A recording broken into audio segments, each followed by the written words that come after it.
ઈસવી સન 1928 ની આ વાત છે। તુલસી શ્યામથી 2 ગામ આગળ આવેલ ખજૂરી નેહની દીકરી હીરબાઈ ચારણ કન્યા।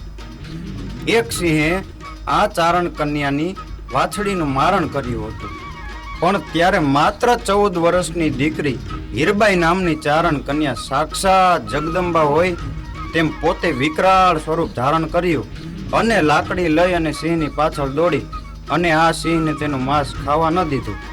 અને આ દ્રશ્ય રાષ્ટ્રીય શાયર શ્રી ઝવેરચંદ મેઘાણી અને પદ્મશ્રી કવિ કાગબાપુએ જોયું અને એ દીકરીમાં જાણે સાક્ષાત જગદંબાના દર્શન થયા હોય તેમ ઝવેરચંદ મેઘાણીની કલમ લખે છે કે ચારણ કન્યા જગદંબાસી ચારણ કન્યા।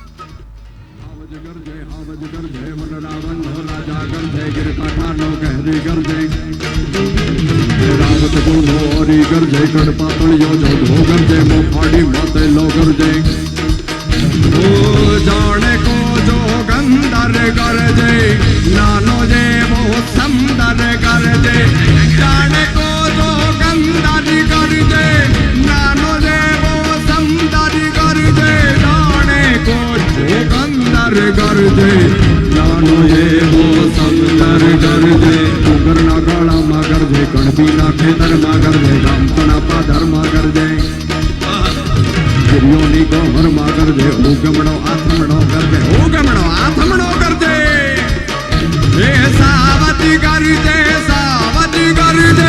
વન રાવણ નો રાજા ગરજે હાવતી ગરજે પટના પટનો રાજા ગરજે હાવતી ગરજે।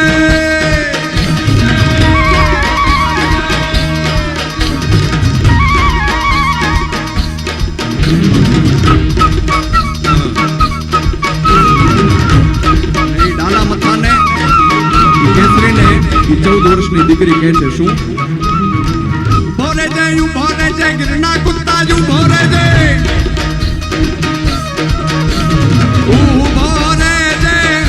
ભોરે છે ગિરના કુત્તા ભોરે છે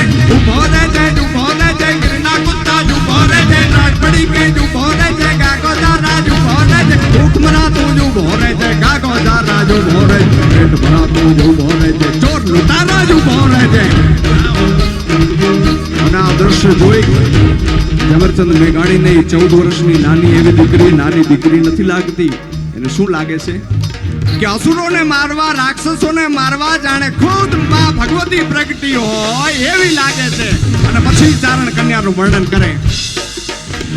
ચારણ કન્યા 14 વર્ષની ચારણ કન્યા બાલી ભોળી ચારણ કન્યા જગદંબાસી ચારણ કન્યા સ્વેતસુવાળી ચારણ કન્યા બાલી ભોળી ચારણ કન્યા ચડતી ચારણ કન્યા ચોપનવર્તી ચારણ કન્યા ચાળ ચડતી ચારણ કન્યા સ્વેતસુવાળી ચારણ કન્યા લાલ હિંગોળી ચારણ કન્યા જગદંબાસી ચારણ કન્યા।